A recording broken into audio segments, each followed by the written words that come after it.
গুইজানত শুশ্ৰূষা সেতুৰ স্বাস্থ্য শিবিৰৰ আয়োজন। স্বাস্থ্য পৰীক্ষা কৰে তিনিচুকীয়া বিধানসভা সমষ্টিৰ বিধায়ক সঞ্জয় কিষাণে।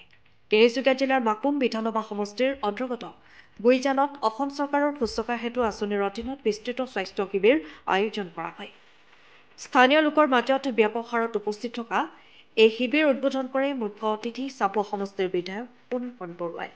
শিবিৰত শিশুৰ পৰা কিশোৰলৈকে বিশেষ স্বাস্থ্য পৰীক্ষা, ৰোগ নিৰ্ণয়, পৰামৰ্শ আৰু চিকিৎসা সুবিধা প্ৰদান কৰা হয়।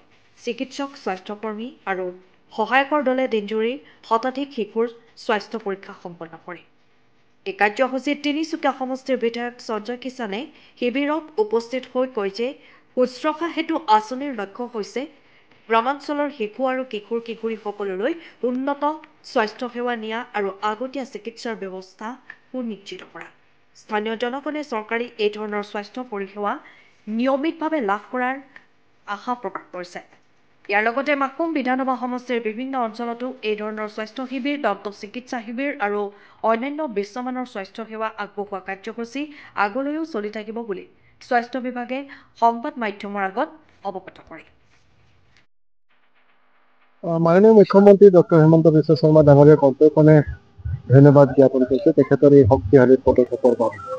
আচলতে মাননীয় মুখ্যমন্ত্ৰী ডাঙৰীয়া প্ৰত্যেকটো কথা খুব গম্ভীৰভাৱে তেওঁ চিন্তা কৰে, যাৰ কাৰণে আজি ইতিমধ্যে আপোনালোকে জানে যে আমাৰ এইটো মাকুম বিধানসভা সমষ্টিৰ অন্তৰ্গত যিসকল ৰোগী আছিলে তেওঁলোকক বিভিন্ন ডিপাৰ্টমেণ্টৰ জৰিয়তে ইয়াতে পঞ্জীয়ন কৰাৰ ব্যৱস্থা কৰা হৈছিলে আৰু আগতীয়াকৈ ইতিমধ্যে প্ৰায় 1500তকৈ অধিক ৰোগীয়ে বিভিন্ন ৰোগত ভুগি থকা ৰোগীসকলে ইয়াতে পঞ্জীয়ন কৰিছে আৰু আজি তেওঁলোকে ক্ৰমান্বয়ে প্ৰত্যেকটো জেগাৰ পৰা বেলেগ বেলেগ সময়ত তেওঁলোকক ইয়ালৈ লৈ অনা হৈছে আৰু তেওঁলোকক চিকিৎসাৰ ব্যৱস্থা কৰা হৈছে। ইতিমধ্যে মই জনাৰ মতে 800ৰো অধিক ৰোগীয়ে ইয়াতে এতিয়ালৈকে 800ৰো অধিক ৰোগী ইতিমধ্যে তেওঁলোকে বেমাৰ পৰীক্ষা কৰাইছে আৰু যথেষ্ট ৰোগী ইয়ালৈকে আহিব, যিহেতু আগতীয়াকৈ 1500তকৈ অধিক ৰোগী ইয়াতে পঞ্জীয়ন কৰাইছে।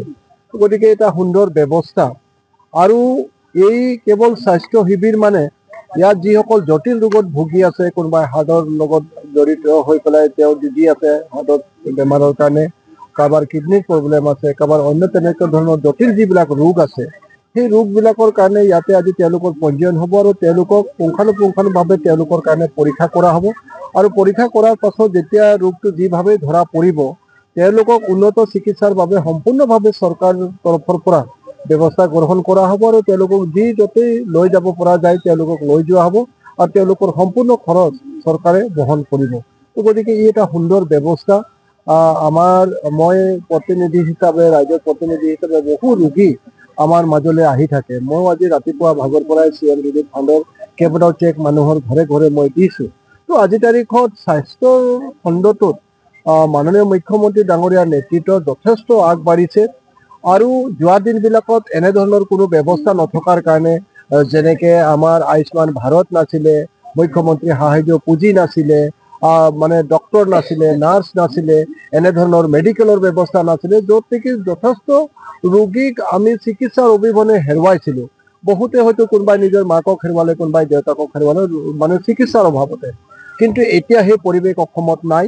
এতিয়া সকলো ফালে বিশেষভাৱে চিকিৎসাৰ ক্ষেত্ৰখন যথেষ্ট শক্তিশালী হৈ উঠিছে। ইতিমধ্যে দেখিছে যথেষ্ট মেডিকেল কলেজবিলাক প্ৰায়বিলাক জিলাতে ইতিমধ্যে প্ৰতিষ্ঠা কৰা হৈছে। দেশ স্বাধীনতা লাভ কৰাৰ পাছত প্ৰথমবাৰৰ বাবে আমি তিনিচুকীয়া জিলাবাসীও এখন মেডিকেল কলেজ পাবৰ কাৰণে সক্ষম হৈছোঁ। তো গতিকে নিশ্চিতভাৱে